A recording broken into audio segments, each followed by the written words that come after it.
If the last episode of this F1 24 career mode gave us all some hope on this grid, that Toyota are not completely unbeatable, well, the start of this next one, round 4 for the Imola Grand Prix, showing there is still a lot of hard work to be done, especially over one lap, to try and break the Toyota deadlock. As we went into qualifying, spirits were high though, of course, off the back of last episode where Max Verstappen won the Japanese Grand Prix, and it really was quite some spectacle of a race with a lot of different drivers going for an extra pit stop, Verstappen opting for the one stop and making it work, chasing after the then leader Alexander Albon in the Williams, who again is set to qualify well here around Imola. Our initial lap was decent enough, but there was definitely more time to be found as we started slipping down the order, and eventually the Toyota guys were also putting in their times, but a bit more confidence needed through the first couple of corners, trying to really wring the neck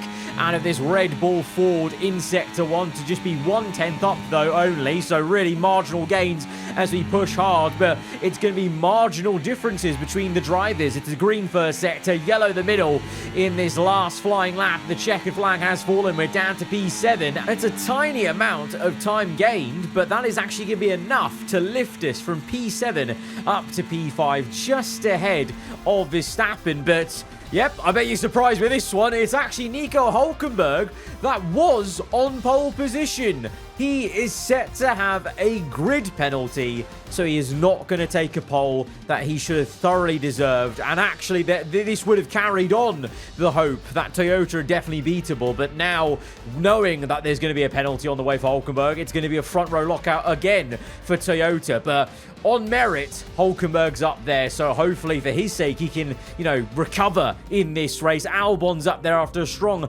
Japanese Grand Prix, but it's still very much myself and Verstappen chasing after the Toyotas as the team that seems to have the most chance to close the gap, ruffle the feathers a bit, as Verstappen did with the race win. But equally, with that race win internally now, Verstappen has given us a bit to ponder. He's won a race. I really didn't think either of us were going to be winning a race this early in the season, and he really did show us up with the class and the pace and the tyre wear as well around Suzuka. So again, Verstappen showing how strong of a driver he is, and we're going to have to really up our game and find another level if we want to try and match him, especially with how tricky this Red Bull can be to maximize its performance. But as ever, we'll reset and go again at Imola and try again.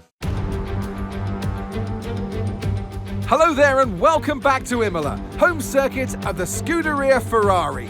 We expect to see a lot of local supporters wearing red today, and they've all turned out for what we're expecting will be a sensational event here at the Emilia-Romagna Grand Prix. I'm still actually so upset for Nico Hülkenberg. He really deserved to be on that P1, and unfortunately, with the way F1 24 is, it's not a guarantee he recovers in this race, even if he technically had the pace to be the quickest man out there yesterday on Saturday, because the DRS, the nature of the training, it's just going to be difficult. Imola's a difficult circuit to overtake at anyway, either way, no matter what F1 game, really. So it's going to be a challenge, but for those, chasing Toyota here, myself, Albon, Verstappen, licking our lips at the chance of maybe going early here for an overtake, as it's a long run down to that main first corner of turn 2 as we go to 5 red lights, and we're underway for the Imola GP. It's a slow start for Hamilton on the right. It's the same for me, bogging down on the dirty side of the grid, and Albon looking to make an overtake, Verstappen as well, but we're able to come back at the Dutchman,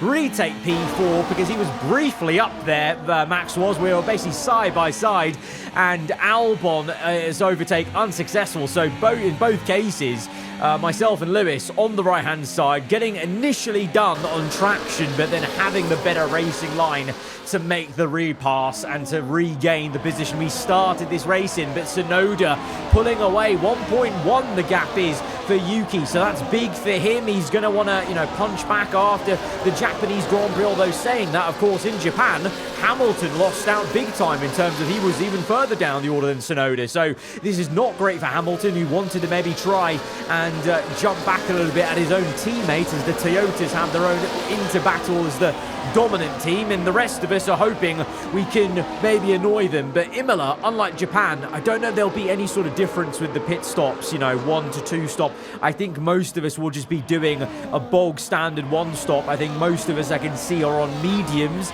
and we'll probably go to the hard compound to the end of the race. But there's going to be a swap between myself and Verstappen, and it's just because I don't have any battery. Simply put, on the right-hand side, you saw I had no ERS to use, so I didn't even bother using the tiny amount we had left and didn't even put up a fight because there's no point. Right now, we both need to work in tandem in a way to first bridge the gap to Albon and then see what we can do. There's no point fighting. I think in a season like this, more so than any other season, this is a season just not to bother fighting too much with our teammate. Even though I want to beat him, I want to beat Max, we need to just work together whenever possible to just DRS train ourselves up towards, well, this fight going on between Albon and Hamilton as they swap positions a couple of times. Hamilton back into P2, but this is helping Tsunoda 1.3 the gaps. He's slowly eking that out, but to be fair, he's just not quick enough to completely walk away with this, which is good news for the, the race win battle as Hamilton looks to try and get within that DRS. But after a couple of laps, on lap 7, finally, Max Verstappen might be making a move on Albon, and we're hoping to follow him through. Albon really flustered off that overtake. We go round the outside, committed as ever, dipping the tyre ever so slightly into the ground, but just managing to soar the front end of this car in for the overtake on the next corner. And we're up into P4, so we're following Verstappen through these overtakes. Again, let's just be patient, let's be smart. He can make the move, then I can make the move, and everyone wins, doesn't it? Until we're maybe fighting for the race win, but that's only a hope at the moment. Let's just concentrate on the move by move, and the move now is on Lewis Hamilton. Might be a harder person to overtake, but again, we're really aggressive on that turn in on that left-hander, and we kind of got confidence in the driver on the inside not sticking his nose in, which thankfully Albon and Hamilton didn't do, as now we have the prospect of Verstappen in clean air, may be able to chase down Tsunoda. Well, 3 laps later, he has done just that. The Dutchman flies through into P1, but whilst we're watching him go through, Hamilton is trying to re-overtake us. We're having to defend just to maintain our 3rd place. A little bit of an iffy rear end there as the curb catches me out, the traction catches me out, as we're clearly obviously nearly at the pit stop window, so the tyres are starting to feel a bit peaky. And as we said and spoke about in Japan, this Red Bull seems to be a lot more sensitive with the tyre wear, especially in dirty air, and myself, I just can't control it as well as Verstappen can, so that's definitely a bit of a skill issue there. We're having to still learn how best to almost dance this car on a knife edge around the circuit when the tyres are starting to feel that little bit peaky. But myself and Hamilton both in, we're keeping the pressure on Lewis, whilst Verstappen is doing a stellar job. He's nearly a second clear of Tsunoda. That's crazy. So Verstappen, maybe this is the AI focus coming to play for our teammate. He's won the last race, and now here he's actually doing insane. He's built that gap. He's 1.4 ahead of Tsunoda as we focus on Hamilton, the other Toyota we're chasing, of course, both of us with an earlier pit stop than our respective teammates. But look at Zhou Guanyu, the Audi, doing me a massive favour. He is incredible mobile chicane for Lewis Hamilton, and he's slowed up to the point where we can now look for an overtake. Lewis so frustrated, looking left and right. Eventually we'll get down the inside at Aqua Minerale, but the Audi being an absolute menace to our benefit, because now we're going to be right on the back of Lewis, looking for that overtake now on towards lap 15. Yellow flags though, there's a car off, there's 2 of them, and we tried to make avoiding action and we just can't do it because it almost formed an L shape on the runoff area. There was a car perpendicular to the other one who is stuck on the racing line. What on earth has happened there? The red flag is out for good measure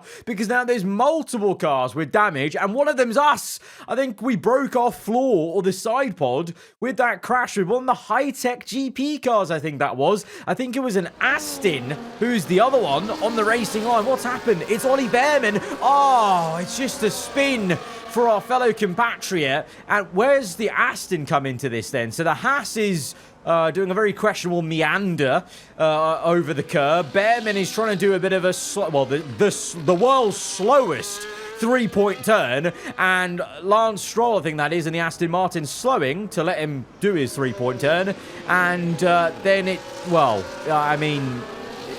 that clip is just... That's broken my brain, that has. That is the most nonsensical situation ever. I don't know why they were both taking so long to do whatever they were trying to do. And a replay at full speed there just shows it being a bit of a blur. This is the slow-mo, but obviously in real time, thinking so quickly. So at this point, I was actually going for a move on Hamilton, because you can see he's so slow through that chicane. I had a great exit, but the problem is I would have been going where the Aston was, riding the curb like a skateboard, really, you know, on the edge of the track limits, but looking for the overtake on Lewis, because Lewis is really slowed into the chicane. Then I see the Aston, so I move right, and then we're met with another car, because you thought, oh, one car's just not bad enough. So then trying to move left, because I thought going right of the car wasn't an option, but of course it's such a tight bit of space to try and navigate, and that's all at, you know, lightning speed, not the slow-mo speed you just saw at. I had no chance. I had absolutely no chance of getting through that, unless by some miracle I cut through on the right-hand side gap, but that would have been really tough with the rear wing of the high-tech, you know, on the right-hand side. So it's just an unavoidable situation. I mean, the only avoidable thing was the AI making that mistake, but obviously you like to see the AI make mistakes, you know, kind of act a bit human-like, but at the same time, it was a little bit nonsensical about the slowest three-point turn in history, but it is what it is. Now we've got to think about the strategy. I was debating what to do, but I think the safest option is just surely the hard tyre all the way to the end, and most people are thinking that as we go to 5 red lights now for the race. Oh my God, someone's got an engine failure off the 5 red lights. That is incredible. Oh my God, it's Verstappen. No, it's our teammate. We took avoiding action off the 5 red lights because we're on the left-hand side. Verstappen's out. What? He was leading. He was leading by over a second before the red flag. And now in the span of that to here, he's out. And we've got floor damage. So this has just turned into a race where you feel like we should have been taking advantage of just having won a race as a team. Toyota, a little bit of a chink in their armour, and now we've got Verstappen out, and I've got massive damage. Wow, unbelievable. 5 red lights went out, and immediately the lad had an engine failure, and the smoke started. That is actually... well, it's actually quite hilarious. I mean, it's not funny for me and the Red Bull Ford team, but it's just the F1 game things. That's actually uncanny. Literally lights out and the engine blows up that instant. I suppose in a funny way, it's kind of nice of the engine to wait until the most inconvenient moment to have the failure, because it slowed down quite a few people on the left-hand side and caused massive havoc on the restart, including for me, as we're now down to P11, and this car is not driving well now, because we've got, what's that? Bargeboard damage, floor damage, so that's going to hurt the balance of the car. Basically in those tricky sections on the last corner, like when you're trying to accelerate and you're trying to get the mid-corner balance, that's where this is going to be an issue for us as we try and navigate around the outside of Russell. And we just about make that move, but you can clearly see there was so much understeer that we really had to make sure we just picked our line right to actually keep the car on the track, otherwise it would have veered off into the gravel. But we're into P10, so you can't say we're not trying to make the most of it, but as we now go for the move on Ocon gives us no room to work with. What are we doing here?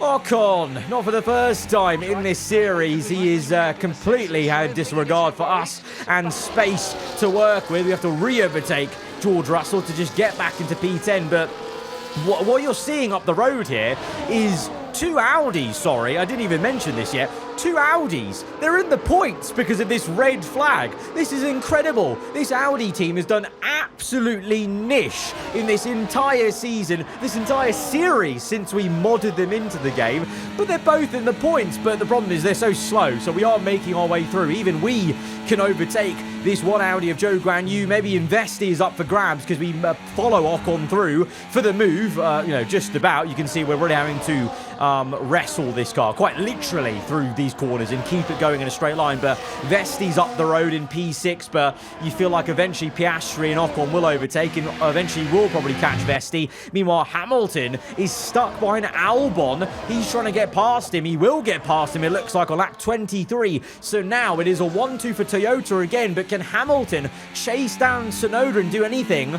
And whilst I watch that, I just think back to Verstappen's DNF. What a shame. Verstappen, I actually honestly think he would have won this. He broke DRS. He was the quickest man in race pace terms. It's such a shame that engine failure happened when it did, because I think even with the red flag, he was down the order, I think, to P4 because he had pit just as the red flag came out. I still think he would have won, so a big shame for him, a big shame for the entire team, of course, with the damage we've got. I mean, good damage recovery to overtake Vesti there, but the problem is Stroll and Leclerc behind Vesti have a chance. And speaking of the devil, our old pal, Charles Leclerc, he's overtaken Vesti, he's overtaken Stroll, and then he overtakes me because I don't have too much battery to use, and as I try to brake as late as possible, we just end up making a bit of a fool of ourselves into that corner, locking up and losing time to Leclerc, and he's off on his bike, and he's nearly broken 1 second already, the Ferrari has, just showing really the extent of the damage we had. You know, you can't really blame me. It would have been a miracle if we got anything more than this today, P9, with the extent of the damage. Ahead, Perez finishing strong. McLaren, it's a strong day for McLaren, P4 and 6. Piastri flying the flag for Haas. A shame for Hulkenberg, you know, he was on pole, but that penalty took him out of things completely, and instead, it is Tsunoda. He couldn't win his home Grand Prix, but he's won here in Imola, and it is a 1-2 for Toyota. After all of that hope, all of that, you know, the starting stint, I just hope this is going to maybe be the villain arc for maybe Verstappen. You know, he's got a taste of victory, and then he gets an engine failure. So let's see a very angry Max Verstappen maybe next time round to clap back at this as we hobble along for P9. It's Yuki Yahei! Yuki Tsunoda wins! A great team victory today, Crofty. That's the important bit here. On home soil, the drivers delivered, the team delivered as well, and to do that in front of their home support really means a lot today. It could have been such a different race. It could have been a race where, again, as a team, we gained on Toyota, but instead, Toyota pushed back. And they got lucky, though. I think they know. Surely they'll know they got lucky as Yuki extends his lead by 9 points to Hamilton. And we just have to regroup and go again next time, knowing that this was a bit of a messy Grand Prix and that clearly there is pace there to go and chase after race wins. Guys, if you have enjoyed this one, then be sure to hit the like button. Let me know what you thought in the comments below. And if you're around here, then do get subscribed for weekly Formula 1 content. I'll see you guys next time. Goodbye.